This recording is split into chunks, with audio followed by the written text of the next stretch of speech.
एक फॅमिली रावताली राठोड म्हणून त्यांना इन्फॉर्मेशन आयले की घोवान बायलेक मारला म्हणून.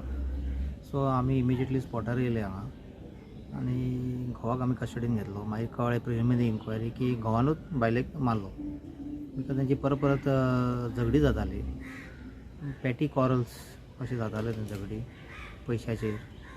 सो त्या रागा भरान मारलो असो घोवान सांगलो. आमी फर्दर इन्क्वायरी इन्वेस्टिगेशन चालू आहा. कस्टडीन घेतला. सो तो मारलो आनी पुलीस स्टेशनार येयलो. हय. ओके. सो कित्याक कितून मारला की नाही वेपन यूज केला. नायफ मेळ्ळा आमकां ते स्पॉटार. खंय कळ्याक हांव पोस्टमॉर्टम केल्याकूच कळटलें एक्झॅक्टली खंय इंजरी जात. ताका अरेस्ट केला न्ही. कस्टडीन घेतला ताका इंट्रोगेशनाक. ओके. एफआयआर रजिस्टर केला अंडर मर्डर.